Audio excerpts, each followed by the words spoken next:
자, 지금이 은혜의 시대잖아요. 신약 시대니까. 은혜의 시대. 은혜라는 단어가 주는 느낌이 있잖아요. 은혜, 모든 게 다 용서될 것 같고, 그렇죠? 맞죠?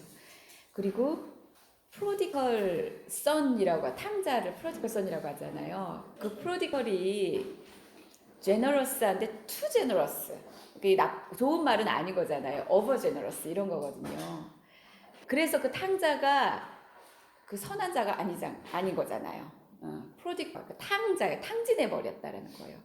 그런데 이제 이것을 역으로 프로디컬 파더 이렇게 얘기하시는 분이 있어요.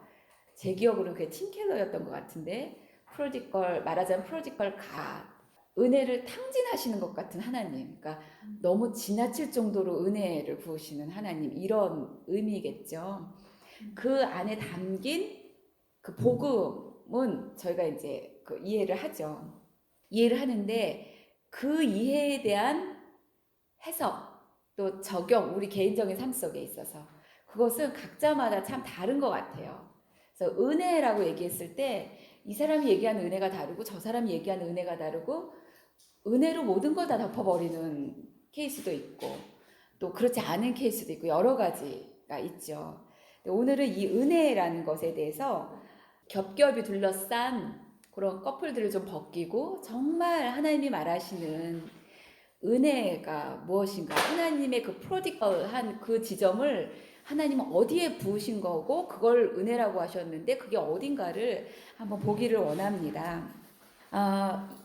이사야서 말씀에 있어 61장 2절 말씀에 이런 말씀이 있습니다. 지금 저희가 사는 이 시대에 대한 말씀이에요. 여호와의 은혜의 해와 우리 하나님의 보복의 날을 선포하여 모든 슬픈 자를 위로하되, 여호와의 은혜의 해를 선포한다 그랬어요.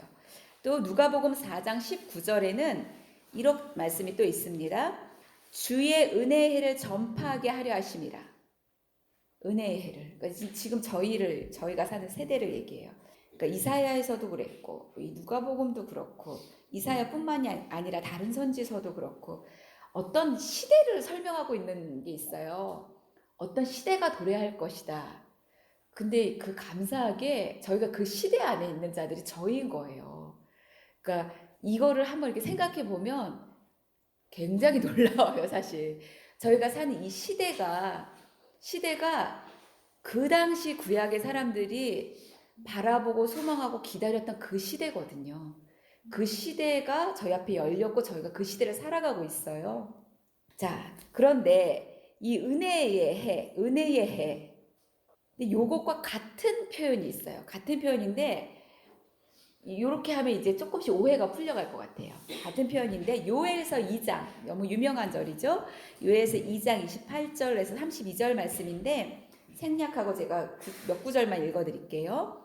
그 후에 내가 내 영을 만민에게 부어주리니 너희 자녀들이 장래일을 말할 것이며 너희 늙은이는 꿈을 꾸며 너희 젊은이는 이상을 볼 것이며 점점점점점점점 누구든지 여호와의 이름을 부르는 자는 구원을 얻으리니 점점점점. 자, 여기서 나오는 단어가 내 영을, 그러니까 성령이시죠. 그리고 그 마지막에 구원을 얻으리니 이런 단어들이 있습니다. 이사야에서 그 절도 그렇고요. 62장 1절도 그렇고 은혜의 해 거기 담겨있는 것도 보복의 날, 그러니까 은혜의 해, 보복의 날, 신원의 날, 심판의 날 다 같은 때예요. 근데 그게 또 어떤 때랑 또 같냐면 성령을 부어주시는 시대, 성령을 부으시는 내용을 만민에게 부어주는 시대, 구원을 얻는 시대, 같은 시대인 거예요. 다 같은 거예요. 근데 저희가 생각하면 이렇잖아요. 은혜의 사람, 은혜로 산다라고 하는 것과 성령의 사람, 성령이 충만하다라는 게 느낌이 같으세요? 전 다른데. 그러니까 우리가 기본적으로 그냥 이렇게 생각했을 때 은혜라고 했을 때 예를 들어서 하나님의 은혜지, 하나님의 은혜가 너무 감사해, 그렇게 얘기하면서 걷는 자들, 그것과 성령이 충만해, 이거는 느낌이 좀 달라요. 이게 어떠세요? 이런 느낌 아닐까요? 은혜야 이럴 때는 성령이 충만, 요건 좀 더 열심히 있어 보이죠. 그리고 좀 더 헌신을 하는 것 같이 보이고, 그리고 뭔가 말하자면 교회에서 어떤 집사님 정도들, 이렇게 또 어떤 사역자 정도들, 이게 성령의 충만해라는 것 같고, 은혜는 그분들을 제외한 모든 사람들도 다 함께 은혜로운 것 같고, 이 카테고리가 다른 것 같이 느껴지는 거예요. 그리고 그렇게 실제 사용되고 있는 것 같아요. 그러니까 은혜가 오해된 거죠. 말하자는 초점은 그거예요. 은혜가 오해되고 있다라는 거예요. 은혜가. 이사야에서 말씀하시는 그 문자, 여호와의 은혜해, 이것과 요엘서에서 말씀하시는 문자, 내 영을 만민에게 부어주리니, 이거는 같은 시대를 말해요. 같은 거예요. 그러면 같은 거예요. 자, 그러면 은혜해라는 것은 지금 이 시대를 말하는데, 신약 시대 그리고 그 이후의 시대를 얘기하는데, 이 시대는 즉 성령이 임하신 시대예요. 은혜의 시대는 성령이 임하신 시대예요. 지난주에 나눈 것처럼, 지난주 나눈 것처럼 하늘문이 열리고 휘장이 찢어지고 성령이 한량없이 부어진 시대를 말씀하시잖아요. 즉 은혜를 누린다는 것, 은혜 가운데 살아간다는 것은 정확하게 뭐랑 일치하냐면 성령 가운데 걷는 것을 의미해요. 성령 충만한 것을 의미해요. 그러니까 약간 다르셨죠? 솔직히 말해보세요. 나는 은혜 가운데 살아가고 있지만 성령 가운데 걷는 것은 아직이에요. 이렇게 얘기하는 거잖아요, 우리가 보통. 근데 그게 아니고요. 같은 거예요. 은혜의 시대와 성령의 시대는 똑같거든요.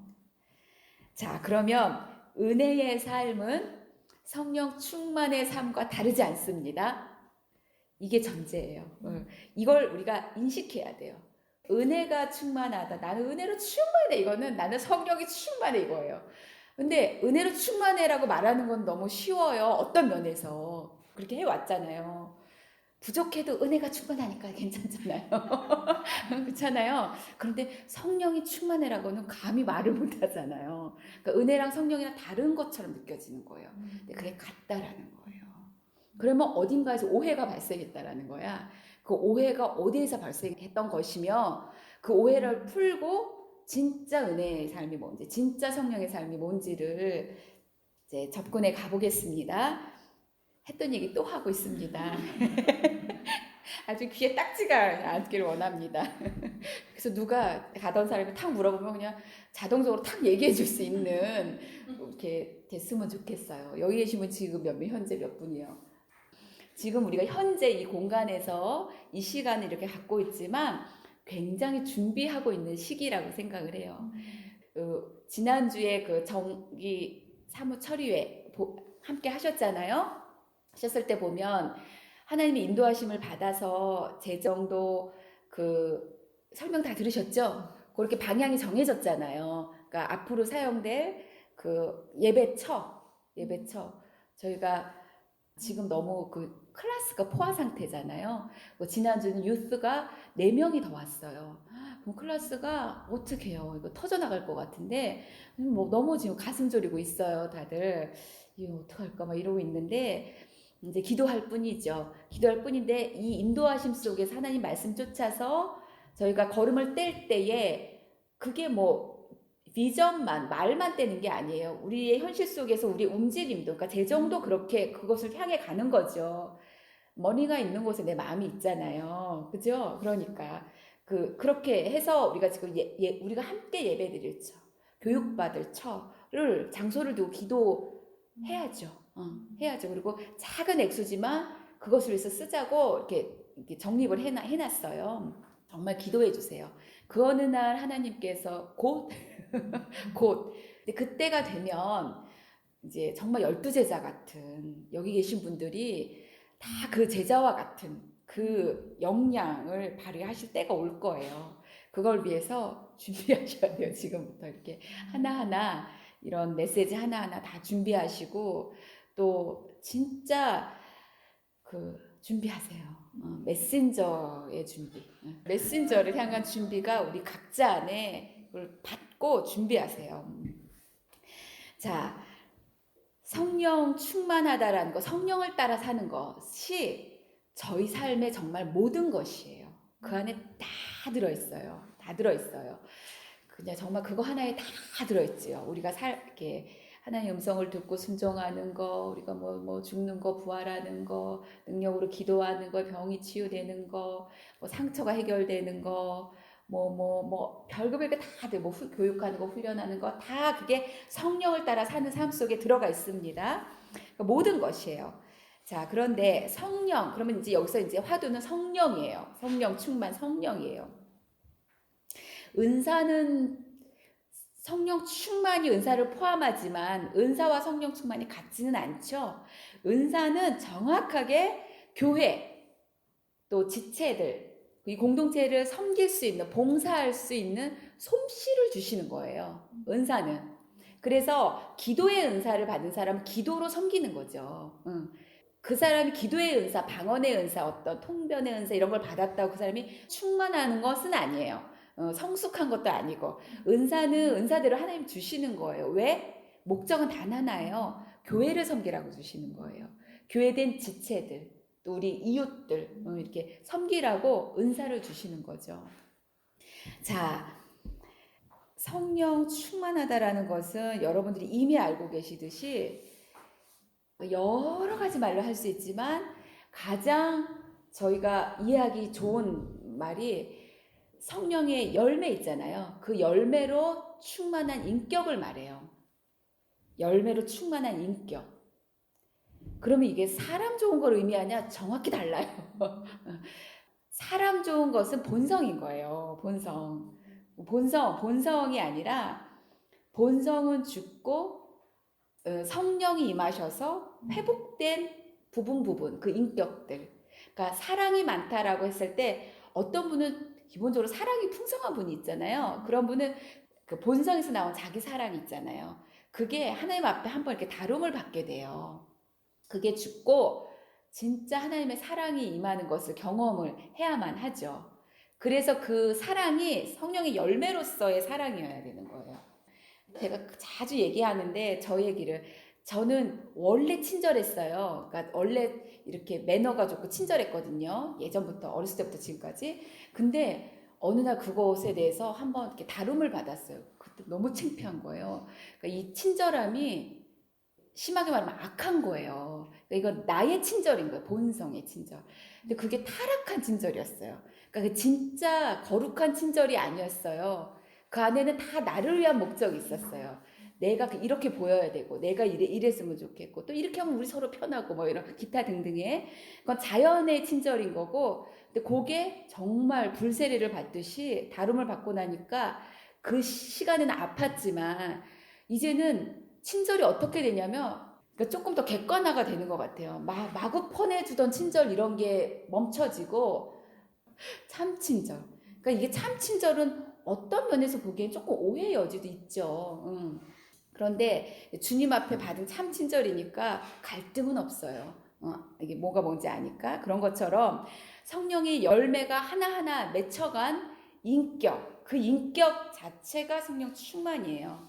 근데 그 인격이 얼마나 파워풀하냐면 성령의 열매가 맺히려면 내가 제너러스한 사람이다 하면 제너러스한 부분에서 이게 예를 들면 자비, 양선 이런 게 제너러스에 해당할 수 있잖아요. 근데 요때 또 오래 내가 잘 참는 사람이다라고 했을 때에 본성적으로 잘 참는 분이 있잖아요. 조선의 여인들 이렇게 조선의 여인들 제가 우리 엄마를 보면 저희 엄마 잘 참았어요.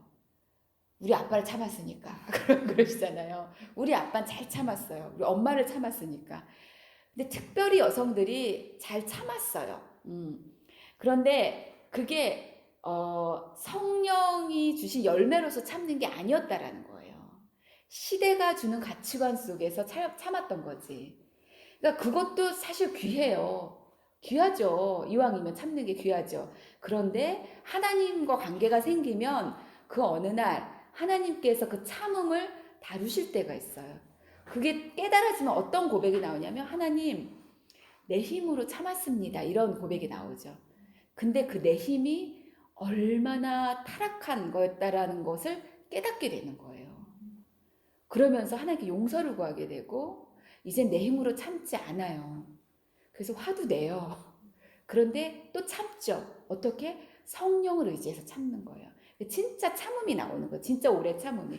성령이 주시는 오래 참음이라는 성격은 나한테도 열매를 맺지만 주변에도 열매를 불러와요. 우리가 전에 하나님의 법은 그 작동해서 결과를 불러온다는 걸 배웠잖아요. 그런 것처럼 성령의 열매들은 그 결과들을 불러내거든요. 그러니까 나는 이렇게 참는데 왜 이런 게 안 옵니까? 라고 했을 때는 또 그 여러 가지 뭐 복잡한 게 있겠죠, 그 안에. 그러니까 정말 내가 참는 게 성령을 의지하고 참는 건지 아니면 내 힘으로, 진짜 내 힘으로 참는 건지 이렇게 한번 따져봐야 되죠. 그리고 다시 돌이키고 그래서 이게 끊임이 없어요. 끊임이 없죠. 끊임이 없이 기뻐요. 그래서 책을 다 읽으면 너무 서운하잖아요. 두꺼운 책, 너무 좋아하는 책이었는데 너무 좋은 영화인데 너무 재밌는데 끝을 향해 가면 너무 서운하잖아요. 그런데 하나님은 이 끝이 없으세요. 그래서 계속 기뻐요. 계속 죄가 드러나고 용서받고 그래서 계속 기뻐요. 정말 너무너무 좋은 거죠. 그죠? 성령의 열매로 가득 찬 인격이 얼마나 파워풀한지 그런 인격이 정말 맺혀가는 자들에게 그런 자들 하나님 사용하시잖아요. 그리고 그런 자의 기도를 들으세요. 잘 들어주시잖아요. 잘 들어주시고 그런 자는 왜 그래요? 계속적으로 본성, 자아가 처리되고 그 자리를 성령께서 임재하시니 하나님과 얼마나 가까워요. 내가 하나님 안에, 하나님이 내 안에. 그러니까 그 자체가 너무 파워풀한 거예요. 그러니까 그의 음성을 아버지와 친밀한 자의 아들의 한마디를 아버지가 얼마나 그걸 들으시겠어요? 얼마나 기뻐하시겠어요? 그 사랑스러운 자녀의 한마디를, 사랑스러운 자녀들. 이렇게 자녀들도 보면 전화를 하잖아요? 그러면은 어떤 자녀는 엄마? 이렇게 받는 자녀가 있고 여보세요? 이렇게 받는 자녀가 있고 다 톤이 다를 거예요. 그러니까 예전에 그러니까 제가 일본에서 잠깐 유학할 때 그 목사님, 여자 목사님이셨는데 저를 한번 이렇게 혼내주셨는데 그게 정말 얼굴이 화끈해져라 제가 너무 창피했었어요. 그리고 나서 제가 그 태도를 정말 바꿨죠. 자다가도 일어나면 전화를 여보세요? 이렇게 받는 거예요. 왜냐면은 그 전에는 어떻게 했냐면 내가 피곤하면 전화를 받을 때 피곤함을 이렇게 드러냈어요. 그 상대가 내 피곤함을 알기를 원하는 건지 뭔지 모르겠어. 근데 내가 기분이 기분 나쁘다라는 거를 이렇게 표현을 했거든요. 근데 굉장히 혼났어. 그 목사님한테, 우리 강원숙 목사님한테. 이렇게 혼나고, 그러고 나서는, 그게 의롭지 않구나라고 알고서는 뭐가 있어도 뭐, 이렇게 만약에 나랑 지금 자녀랑 싸웠어. 기분이 나빠. 근데 남편 전화했어. 그러면, 여보세요? 이렇게 하는 게 아니라, 여보세요? 그거는 이거고 이거는 이건 거예요. 여기서 이거 싸웠다고 우리 그 남편이 전화를 했는데 남편한테 그걸 확 이렇게 그건 죄를 막 전하는 거잖아요. 이제 그게 아니라는 걸 알았어요. 그게 하나님 앞에 의롭게 선다라는 것을 알았어요. 그래서 전화를 받으면 어떤 상황임에도 불구하고 여보세요? 이렇게 톤을 한 톤 미, 파, 솔, 솔이에요. 솔로 여보세요? 하고 이제 받는 거죠. 그렇게 받는 자녀, 하나님이 전화를 했을 때, 하나님 뭘 말씀하실 때 그렇게 받는 자녀와 이거 가지고 이렇게 하고 있는 자녀랑은 다른 거예요, 벌써. 다르죠. 스텝이 달라요. 관계가 달라요. 그러니까 저도 인간적인 엄마로서 자녀가 그 두 태도로 전화를 받으면 이렇게 받으면 야 누구 바꿔줘라 이렇게 해요. 왜냐면 힘들어. 이 목소리를 딱 듣는 순간 이렇게. 근데 또 이렇게 톤 이렇게 경쾌한 톤을 들으면 또 이게 마음이 또 복이 나가고 이러잖아요. 그 친밀함이 능력인 거예요. 하나님 앞에서의 능력. 그러니까 성령으로 충만한 그 성령의 열매로 충만한 인격, 이게 굉장한 능력이에요. 이것을 오해를 하면 그거는 그냥 사람 좋은 정도 이렇게 생각할 수가 있어. 그렇게 치부할 수가 있어요. 그리고 능력은 막 파워풀한 어디 무슨 뭐 신유의 능력 이렇게만 생각할 수가 있어요. 그런데 아니에요. 그런 자가 은사도 받으면 정말 그게 깨끗하게 쓰여지는 신유의 은사로 쓰일 수 있는 거고 이게 진짜 능력인 거죠. 자, 그런데 이 성령에 대해서 저희가 지난주에 잠깐 봤어요. 그가 어디서 봤냐면 주님께서 침례 받으시는 그 장면이 있었잖아요. 그 장면에 그거 제가 읽어볼게요. 한번 이렇게 기억을 떠올려 보세요. 백성이 다 침례를 받을세 예수도 받으시고 기도하실 때에 하늘이 열리며 성령이 비둘기 같은 형체로 그의 위에 예수 위에 강림하시더니 하늘로부터 소리가 나기를 너는 내 사랑하는 아들이라 내가 너를 기뻐하노라 이런 말씀이 있었어요. 그럼 여기에서 예수께서 침례를 받을세 요것은 정확하게 십자가의 죽음을 얘기한다고 말씀드렸죠. 저희가 다 이해가 되셨나 모르겠어요. 침례라는 것은 물속에 들어가고 나는 죄인입니다 라는 인정과 함께 죽는 거예요. 그리고 다시 거듭나는 거죠. 다시 부활하는 거잖아요. 그러니까 침례는 십자가의 죽음, 부활을 의미해요. 십자가에 더 와닿는 건 십자가의 죽음이에요. 왜냐하면 부활은 죽음 이후에 따라오는 거기 때문에 십자가의 죽음이에요. 침례는. 그러니까 십자가가 있었고요. 두 번째가 그렇게 침례를 받으시고 기도하실 때에 기도가 있었어요. 하늘이 열리고 세 번째 스텝이 하늘이 열렸어요. 그리고 성령이 임하셨어요. 그리고 그거에 뒤따라서 하나님의 음성이 임했어요. 근데 여기서 그럼 성령이 언제 임했냐 했을 때 성령 전에 하늘이 열렸어요. 당연히 하늘이 열려야 성령이 오시죠. 이게 뭐 상징적이든 뭐든 간에 진짜 열렸든 상징이든 간에 하늘이 열렸다라는 건 분명하잖아요. 그리고 성령이 오셨어요. 근데 그 전에 뭐가 있었냐면 기도였어요. 근데 기도가 방법론적으로 기도냐라고 하면 그건 또 아니에요. 우리가 오순절 그 사건에 계속 성령이 임하시길 기도했잖아요. 그래서 성령이 임한 것이냐라고 했을 때 그럴까요? 우리가 이방에서 딱 정해놓고 계속 기도하면 성령이 임하시는가요? 사실? 수도 있고 아닐 수도 있죠. 핵심은 그 앞에는 십자가예요. 십자가. 결정적인 것은 십자가예요. 침례가 결정적인 거예요. 그러니까 더 이제 굵게 얘기하면 십자가 성령이에요. 거기 기도도 있고 하늘이 열리고 성령이 임하시고 그걸 따라서 하나님의 임재가 하나님의 음성이 임하시는 거잖아요. 중요한 두 개, 결정적인 두 개를 얘기하라고 하면 십자가, 기도, 하늘이 열리고 성령, 하나님의 임재, 하나님의 음성 이 속에서 결정적인 것들을 얘기하라고 하면 십자가랑 성령, 십자가와 성령인 거예요. 성령께서 임하시는 지점, 침례 받으시고 죽으시고 기도하시고 하늘이 열리시고 성령이 임하시고 하나님의 음성이 있고 성령이 임하셨어요. 성령이 임하시는 그 지점에 대한 열쇠, 키가 십자가에 있었다라는 거예요. 십자가에. 그래서 정말 어떤 세미나 할 때 십자가와 성령 이거를 기치로 걸고 세미나를 하시고 그러는 거예요. 그럼 그것이 그 세미나가 말하고자 하고 있는 바는 뭐겠어요? 그 세미나의 내용은 그 십자가예요. 그리고 그걸 통해서 오신 성령을 얘기하는 세미나인 거죠. 근데 이게 성령께서 임하시는 지점, 근데 우리 성령이 임하시는 삶, 성령을 따라가는 삶, 성령을 따라 걷는 삶이 전부라고 얘기했잖아요. 우리의 전부.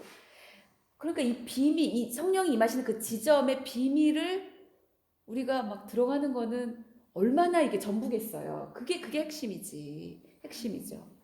근데 그것을 주님께서 곳곳에 성경의 곳곳에 다 장치를 해 두셨어요. 근데 오늘 볼 것은 니고데모 그 본문이에요. 제가 1월 큐티책좀 가져와 주세요 부탁드렸는데 오셨는지 모르겠어요. 갖고 오셨는지. 못 가져오신 분들은 성경을 한번 펴보세요. 전화기로 열어보시던가. 요한복음 3장. 요한복음 3장은 니고데모 본문이에요. 니고데모. 거기서 저희가 다 아는 중요한 것들은 무엇입니까? 그 거듭남, 그렇죠? 주님께서 니고데모에게 사람이 거듭나지 아니하면 이렇게 말씀하시고 물과 성령 여기서는 같은 걸 의미해요. 그러니까 성령으로 거듭남에 대한 이야기예요. 성령으로 난 사람은 이런 표현들이 있었어요. 중요한 건 성령이잖아요. 성령으로 거듭난다라는 거잖아요. 오늘도 내가 성령으로 거듭나는 거. 오늘도 내가 성령 안에 걷는 거. 오늘도 내가 자꾸 육신을 따라가는 것이 아니라 다시 성령으로 거듭나는 거. 오늘도 내가 성령 안에서 걷는 것. 성령으로 나는 것. 이게 이 요한복음 3장인데 이것이 왜 중요하냐면 그것과 사람이 거듭나지 아니하면 요거 성령으로 거듭나는 것, 성령으로 난 사람 요것과 요한복음 3장에 사람이 거듭나지 아니하면 하나님의 나라를 볼 수 없느니라 이런 말씀이 있었죠. 또 요한복음 3장 15절, 16절, 17절, 18절 이것은 믿는 자에 대한 이야기가 나와요. 그리고 이 믿는 자가 구원받는다라는 이야기가 나오죠. 그거랑 믿는 자 구원 같죠? 믿는 자가 구원받으니까 같죠? 근데 그 믿는 자가 또 뭐랑 같냐면 사람이 거듭나는 거 이거랑 같아요. 성령으로 거듭나는 거 이거랑 같아요. 성령으로 난 사람 이거랑 같아요. 이게 믿는 자예요. 그리고 이 믿는 자가 구원을 받는 거예요. 그런데 이제 우리가 뭐 믿는 자 구원은 요건 별개로 하고 지금 이제 성령을 보고 싶은 건데 성령으로 거듭나, 성령으로 난 자. 요거를 하나님이 니고데모에게 말씀하시면서 니고데모한테 이런 것들을 알지 못하느냐 이렇게 혼내주셨어요. 꼭 꾸짖어 주신 거예요. 왜냐하면 니고데모가 그 율법학자니까 구약을 다 너무 깊이 알고 있는 사람인 거잖아요. 그런데 이걸 몰라요. 왜? 구약을 깊이 상고하고 묵상하면 알 수밖에 없어요. 성령으로 거듭나는 것을. 왜냐면 거기 다 하나님 말씀해 놓으셨기 때문에. 아까 본 것도 이사야서 요엘서 다 구약이잖아요. 말씀해 놓으셨어요. 근데 니고데모 몰랐어요. 그러니까 혼나도 돼요. 근데 시므온은 알았잖아요. 같은 시대 사람인데. 뭐 조금 30년 차, 20년, 30년 차이는 있겠지만 시대는 같잖아요. 시므온은 알았어요. 또 안나 선지자도 알았잖아요. 말하자면 마리아도 알았어요. 마리아 남편 요셉도 알았을 것이고 뿐만이겠습니까? 아는 사람 많은데 니고데모 몰랐잖아요. 그러니까 이제 혼난 거예요. 말씀을 알면서도 깨닫지 못한 게 있었으니까. 이제 그거를 이제 깨닫지 못하는 그 벽을 무너뜨려 주시려고 주님이 니고데모에게 계속 이제 말씀을 하고 계시는 거죠. 말씀을 하고 계시는데 그러시면서 이렇게 말씀하십니다. 3장 12절에 주님이 내가 땅의 일을 말하여도 너희가 믿지 아니하거든. 여기서 땅의 일은 여기서 이제 거듭나야 된다. 이 말씀, 이 메시지 자체를 얘기해요. 이 땅 지금 니고데모도 거듭나야 되잖아요. 그걸 말해도 네가 지금 이렇게 못 알아듣는데 내가 하늘의 일을 말하면 어떻게 믿겠냐 이런 말씀을 하시는 거예요. 즉 거듭나야 하늘의 일도 참여할 수가 있는 거죠. 거듭나야 하나님의 나라라는 것에 대해서도 얘기할 수가 있는 거예요. 땅의 일도 모르면 하늘의 일, 성령을 따라 걷는 삶에 대한 것은 알 수가 없죠. 알 수가 없어요. 근데 하박국에 이런 말씀이 있어요. 주 여호와는 나의 힘이시라. 나의 발을 사슴과 같게 하사 나를 나의 높은 곳으로 다니게 하시리로다. 나를 나의 높은 곳으로 다니게 하시리로다. 이렇게 이미지를 떠올려 보세요. 나의 발을 사슴과 같게 하사. 그러니까 주님과 함께 주님을 따라서 그 높은 곳으로 공중공중 주님과 함께 걷는 거예요. 뛰고 걷고 하면서. 시편에는 이런 말씀이 있습니다. 나의 발을 암사슴발 같게 하시며 나를 나의 높은 곳에 세우시며. 이게 하늘의 일이에요. 거기에 있어야 하늘의 일을 볼 수 있잖아요. 그러니까 니고데모는 그 하늘의 일을 알 수가 없죠. 알 수가 없죠. 자, 우리가 사모하는 것, 소망하는 것은 하늘의 일이잖아요. 하늘의 일이잖아요. 거듭나야 하늘의 일을 볼 수 있어요. 거듭나는 것은 여기서 우리가 거듭났냐 안 났냐 이걸 얘기하는 게 아니라 지금 얘기한 요점은 성령을 얘기하고 싶은 거예요. 성령으로 살아가는 것. 날마다 성령으로 거듭나는 것. 날마다 성령으로 거듭나는 것. 이게 지금 우리가 바라는 거잖아요. 근데 요거에 대해서 주님이 그 니고데모애가, 그러니까 지금 니고데모가 지금 이게 무슨 말인가 막 이렇게 막 고민이 막 있을 거 아니에요. 그때 주님이 그 놀라운 14절, 13절에 보면, 요한복음 3장 13절에 보면 하늘에서 내려온 자, 곧 인자 외에는 하늘에 올라간 자가 없느니라. 여기서 하늘에서 내려온 자도 예수님을 말씀하시고 인자도 예수님을 말씀하시고 하늘에 올라간 자도 예수님을 말씀하세요. 그거고, 그런데 그런 그 주님만이 진리를 아시잖아요. 그 주님만이 하나님의 비밀, 깊은 것을 아시잖아요. 그리고 그분이 성령님이시고 또 후에, 그런데 그 주님이 이 니고데모에게 뭔가 하나를 14절을 딱 말씀을 해주세요. 이게 정말 비밀인 거예요. 14절이 뭘 말씀하세요? 이게 지금 모세가 광야에서 뱀을 든 것 같이 인자도 들려야 하리니, 뜬금없이 이게 십자가를 얘기하시는 거잖아요. 여기서 들려야 하리니, 들려 올린다, 이 십자가에 올려진다, 같은 거예요. 모세가 광야에서 뱀을 든 것 같이 인자도 들려야 하리니, 요 문장 안에는 주님의 십자가의 사건이 들어가 있어요. 요 문장 안에는 주님이 십자가에서 죽으신다는 것이 들어가 있어요. 그러니까 그게 비밀인 거예요. 그게 핵심이에요. 그게 알아져야 성령을 얘기할 수가 있는 거예요. 지금 우리가 그러니까 우리가 성령 충만한 삶으로 계속 걸어가고 싶다면 핵심은 그거예요. 십자가로 계속 깨달아지고, 여기서 십자가는 그리스도의 죽음과 부활이잖아요. 근데 부활은 죽으면 따라오는 거예요. 그러니까 부활을 자꾸 얘기할 필요는 없어요. 죽음을 얘기하면 돼요. 죽음을 얘기하면 부활은 오니까. 그 부활 생명이 또 성령 충만이잖아요. 그러니까 죽음을 얘기하는 건데, 모세가 광야에서 뱀을 든 것 같이 인자도 들려야 하리니, 이게 비밀이에요. 자, 이게 비밀인 것에서 이때에 이게 저한테 개인적으로 어떤 그 기도의 제목이 있었어요. 근데 그게 기도는 하는데 제 심령은 이게 아주 그 힘이 드는 그 시즌이었는데, 그때 이 본문을 볼 때에 그런 제 심령은 정직하게 이 본문과 비춰봤을 때에 믿는 자는 영생을 얻잖아요. 여기 본문에 보면 15절 보면 또 16절에도 믿는 자마다 멸망하지 않고 영생을 얻는 건데, 제 심정은 멸망의 심정인 거예요. 영생의 기쁨, 영생이 주시는 안식, 이 생명력, 이런 게 있지 않고 정말 멸망, 이 내 속이 정말 멸망인 거예요. 그런 속이었어요.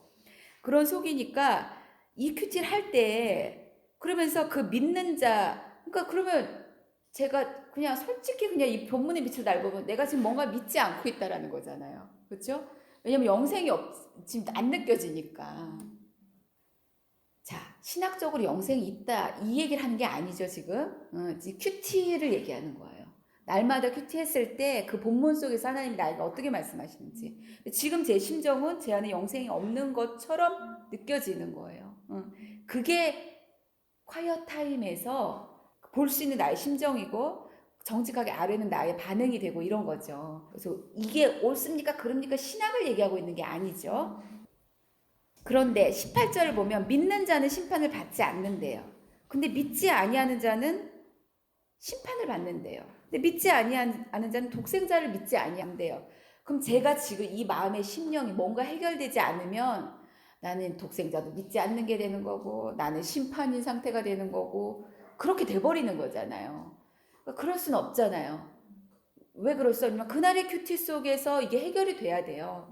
지금 나의 어떤 여러 가지 정황이 있는데 이게 그날의 큐티 속에서 해결이 돼야 돼요. 감정까지 깨끗이 해결되는 건 둘째 문제고, 진리가 들려져야 되는 거예요. 그리고 그날의 본문 속에서 하나님 말씀을 하세요. 기다리면 반드시 들려요. 전혀 이 본문은 그런 구절이 아닌데 그래도 들려요. 왜냐하면 영이신 하나님이시기 때문에. 그 전혀 다른 단어 속에서도 말씀하실 수 있어요.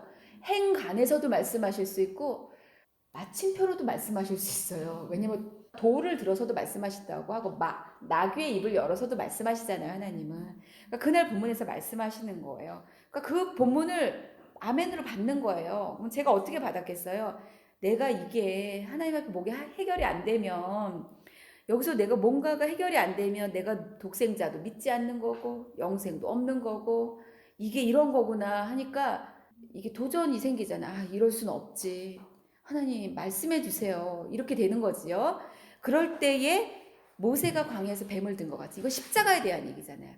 그러면 알아진 거야. 아, 내가 지금 죽어야 될 게 있구나. 이런 게 알아지는 거죠. 아, 내가 십자가로 가서 죽어져야 되는 부분이 있구나 라고 이제 큐티가 되는 거예요. 그러면 그래서 그 제목을 가지고 갔어요. 기도 속에서 가는 거예요. 이렇게 앉아서 기도 속에서 하나님, 눈 감고 두 손 모으고 기도뿐만이 아니라 이제 적어가는 거. 저는 여기다 적었어요. 제가 이 부분에 대해서 나에게 드는 모든 생각들을 다 죽음으로 넘깁니다. 그게 그날은 저의 죽음이었어요.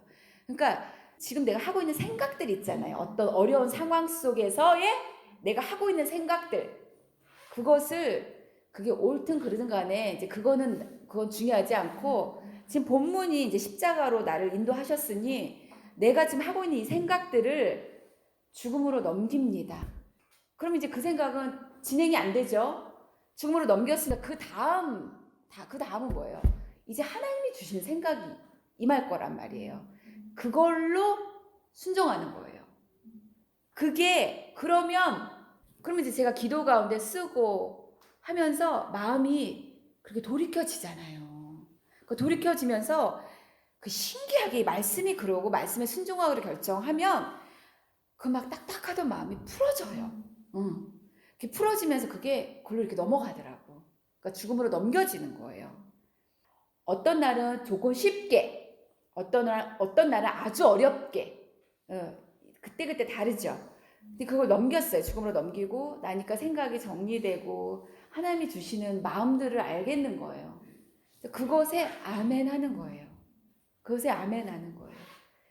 그게 십자가의 죽음이고, 그리고 그 아멘이 부활이에요. 아멘하고 그거대로 걷잖아요. 적용을 하잖아요. 그러면 부활인 거예요. 그러면 거기에 성령이 임하시는 거예요. 성령이. 그러면 거기에 기존에 내가 가지고 있던 나의 어떤 캐릭터, 또 성품의 어떤 부분들, 자연 본성에 대한 어떤 것들이 어떤 부분 떨어져 나가고 그 자리를 성령이 열매로 채우시게 되는 거죠. 이게 아주 작아 보이는 것 같은데 이것들의 반복인 거예요. 우리의 삶이라는 게, 이 성령 충만이라는 게 이게 계속 반복이 되는 거예요. 그러면서 충만이라는 것을 향해 가는 거죠. 어느 날 일시적으로 떨어지는 현상이 있을 수도 있어요. 그렇지만 몇 밤 자고 나면 또 다 잃어버리잖아요. 그거는. 근데 진짜 성령의 충만이라는 것은 내 인격이 변화된 거, 성품이 죽고 하나님의 성품으로 입혀지는 거, 이게 반복돼서 그게 차오르는 거, 그만큼 하나님과 친밀해지는 거, 그만큼 하나님의 성품을 닮아가는 거, 이게 성령의 충만이라는 거죠. 그런 자의 기도가 능력이 있는 거예요.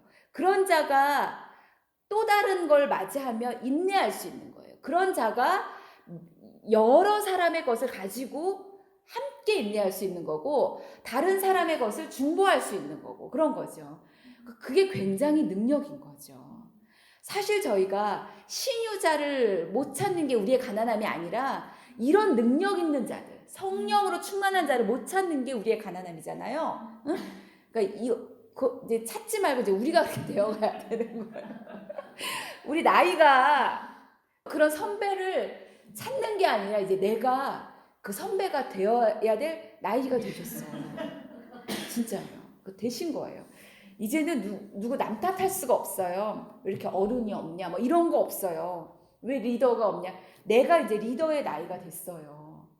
그래서 이제는 정말 100% 나한테 적용해서 내가 변화되는 수밖에 없어요. 자, 또 하나의 예를 들겠습니다. 그 십자가가 성령이 임하시는 그 지점의 비밀이 십자가였는데, 자, 넘기셔서 요한복음 6장을 한번 보세요. 6장 60절.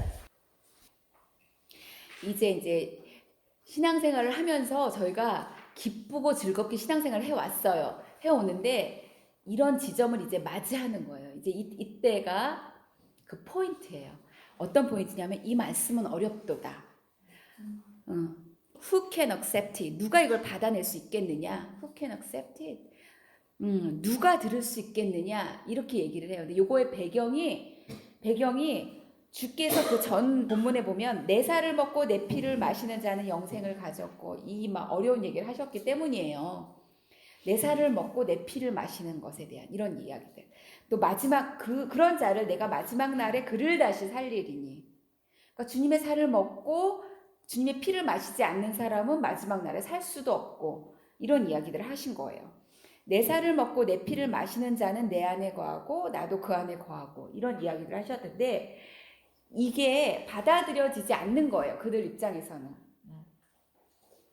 저희는 이게 너무나 잘 받아들여지는데 이 당시에 그 모든 그 지도자들, 율법학자, 서기관들, 바리새인들 이게 받아들여지지 않는 거예요. 근데 오늘 보려는 건 이 내용을 살이 뭐냐 피가 뭐냐 이걸 보려는 게 아니고요. 저희는 살이 뭔지 피가 뭔지 다 알아요. 왜냐하면 주님이시잖아요. 주님은 말씀이시고 말씀이 육신으로 오셨고 그 육신은 목사님이 샤락스란 단어를 말씀해 주셨어요.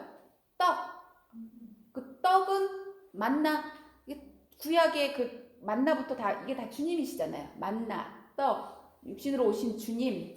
그게 말씀이 육신이 되신 거고 주님이 말씀이시고 말씀이 떡이고 떡이 주님이시고 주님은 또 말씀이시고 그러니까 이 말씀을 먹는 거고 주님을 먹는 거고 우리 아무 문제 없죠. 근데 그 당시 그 사람들이 그게 약간 이교도적인 피를 먹고 살을 먹고 이런 게 이교 풍습같이 들려지고 그들이 기대하는 메시아가 아니잖아요. 메시아다운 모습이 전혀 아니고 그걸 기대하던 자들도 저분이 정말 메시아 같다 이렇게 이런 우리 편들도 이 지점이 되니까 메시아 같은 그런 행보가 아니라 내 살을 먹고 내 피를 마시는 자는 영생을 얻었고 그러니까 이게 이 지점이 이제 온 거예요.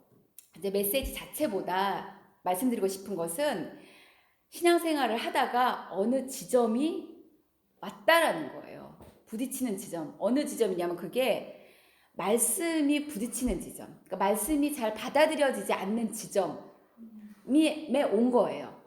그게 핵심인 거예요, 여기서. 이 말씀은 어렵도다. 그러면서 이게 주님이 그러시면서 61절 보면 이게 걸림이 되니? 이렇게 물어보시면 걸림이 되니? 얘기하셔요. 62절에 걸림이 되면 안 되는 거예요. 이 말씀이. 62절에 이렇게 말씀하십니다. 아까 그거랑 똑같아요. 그 모세가 광야에서 뱀을 든 것 같이 인자도 들려야 하리라. 그거랑 같은 문장이죠. 62절 보시면 인자가 이전에 있던 곳으로 올라가는 것을 본다면 더 걸림이 될 텐데 이런 말씀 우리가 목요일에 목사님과 함께 나눴죠. 목사님 나눠주셨죠. 인자가 내가 이전에 있던 곳으로 올라가는 것을 본다면 여기서 올라간다. 모세가 광야에서 뱀을 든 것 같이 뱀을 들린 것, 뱀이 들려진 것, 올라가는 것, 그 예수님이 십자가에 올라가시는 것, 승천하시는 거 이게 다 같은 이미지예요. 같은 메시지예요. 그러니까 이 말씀은 십자가에 예수님이 달리시는 것을 표현해요. 십자가라는 거예요. 그러니까 이 말씀은 어렵도다라고 했을 때 왜 어려운가라고 하면 여기 답이 나와 있어요. 십자가의 메시지이기 때문에 어려운 거예요. 이해가 되세요? 우리가 이 말씀이 어렵다. 돌아갈래 라고 하는 그 지점은 어디냐면 주님이 십자가의 죽음으로 나를 부르시는 그 지점이라는 거예요. 이해가 되세요? 그래서 어려운 거예요. 그래서 피하고 싶고 귀를 닫고 싶은 거예요. 왜냐하면 주님의 메시지는 명확하거든요. 십자가에 달려 내 안에서 죽자. 그게 주님의 메시지인 거예요. 근데 그 메시지가 부딪혀지니까 어려운 거예요. 어떻게 생각하세요? 그러니까 거기서 이제 여기가 진짜 핵심 지점인 거예요. 여기서 이제 더 주님과 함께 걸어갈 것이냐, 아니면 여기에서 66절 보시면 그때부터 그의 제자 중에서, 그러니까 제자 중에서, 그러니까 주님을 지금 사랑하고 따르던 자들인 거예요. 그 제자들이 12제자를 제외한 나머지 제자들 많이 있었을 거 아니에요. 그 제자 중에서 많은 사람이 그때부터 떠나갔다고 하세요. 그러니까 십자가에 대한 주님의 초청에서 이제 갈려지기 시작을 하는 거예요. 갈려지기 시작하는 거예요.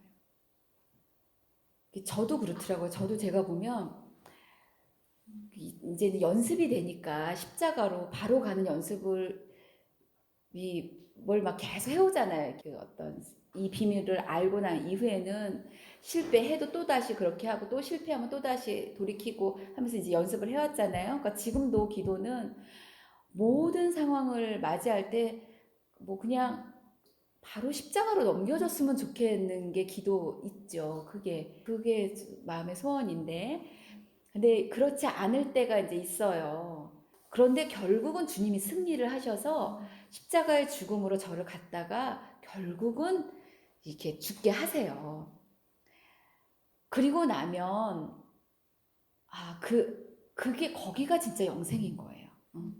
거기가 그 친밀함이고, 거기가 하나님이 정말 사랑해 하시는 그 장소고, 하나님이 그 음성으로 막 너는 내 사랑하는 자요, 내 기뻐하는 자다, 이런 것을 말씀해 주신 장소예요, 거기가. 그런데 며칠이라도 이거 십자가로 이제 못 가고 이제 끙끙대고, 혹은 그 전에는 제가 퀴즈책을 던졌어요. 그 서랍장 위로 던졌는데 그게 너무 힘이 세서 그 뒤로 썩 넘어가 버렸어요. 이 며칠 동안 안 꺼내고 있었어요. 이제 삐진 거예요, 제가. 하나님 됐고 막 이러면서 이제 삐졌던 시즌이 있었어요. 옛날에 우리 애기였을 때. 그런 경험들 해보셨나요? 저 그게 너무 하나님이 살아있는 것처럼 느껴졌나 봐요. 너무 화가 나가지고, 그럼 나더러 평생 이렇게 살다가 죽으라고 뭐 이런 질문이 이렇게 나오는 거예요. 그때 저희 남편이 기아대책 기고 간사였거든요. 간사 월급이 요만큼이잖아요.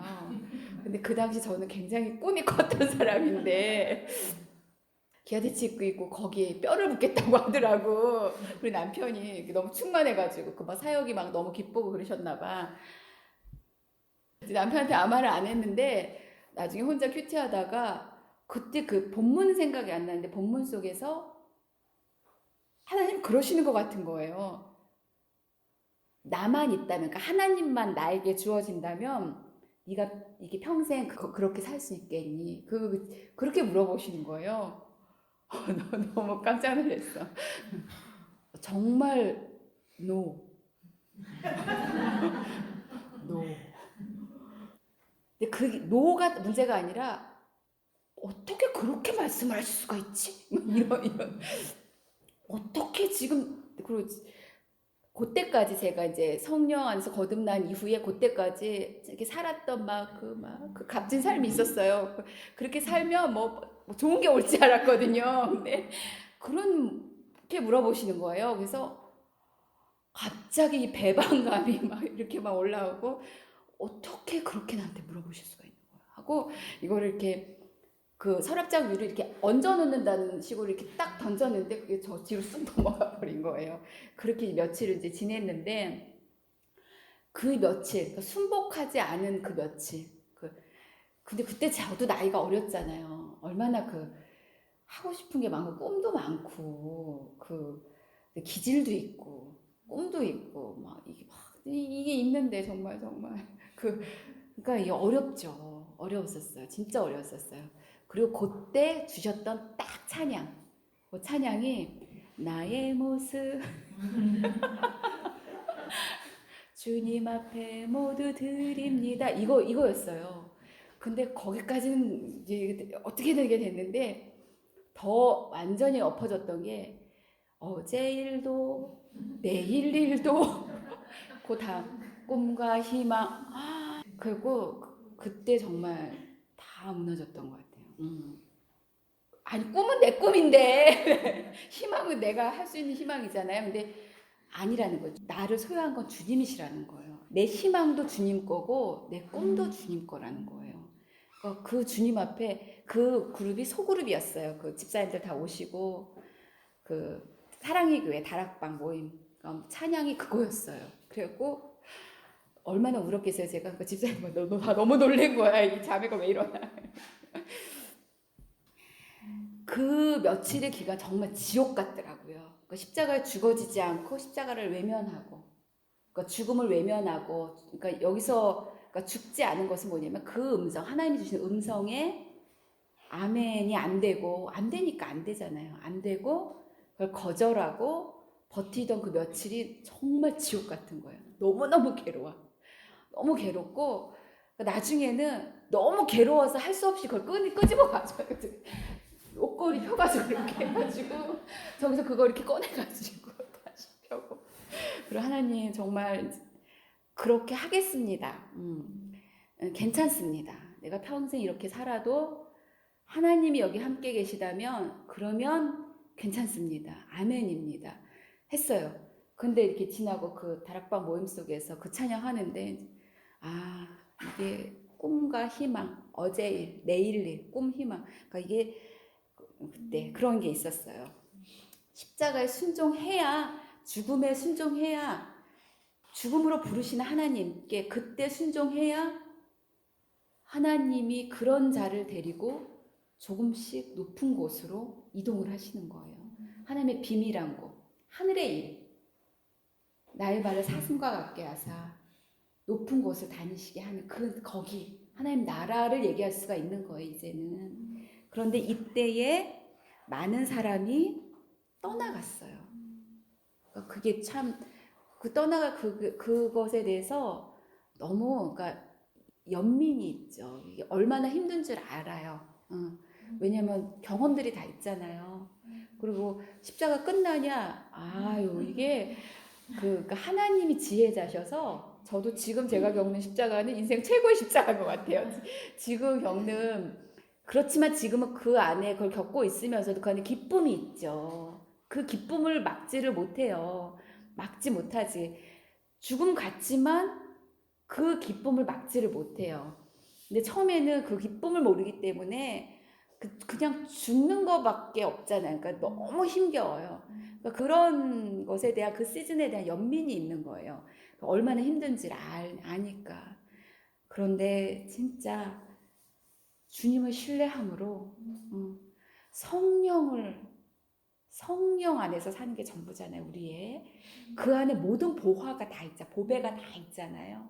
그 안에 예수 안에 예수 생명 안에 성령 안에 거기에 다 있어요. 사실 내가 원하는 건 거기 다 있어요. 내가 그것을 세상에서 생각하니까 없는 것 같은데 눈을 열고 보면 내가 진짜 원한 게 거기 다 있거든요.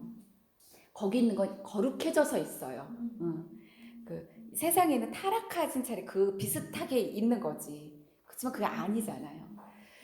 성령 안에서 살아가기 위해서 성령으로 십자가의 죽음을 웰컴하고 어려워도 죽음으로 넘기는 이런 시작 또 그 연습 그리고 결정 이런 것들이 계속 되어지기를 예수님의 이름으로 축복합니다. 아멘. 지금 같이 기도하시겠습니다. 하나님 아버지 믿는 자 구원 그 동일한 것이 성령으로 난 자, 성령 안에서 걷는 것, 성령으로 날마다 거듭나는 것을 의미한다고 하셨습니다.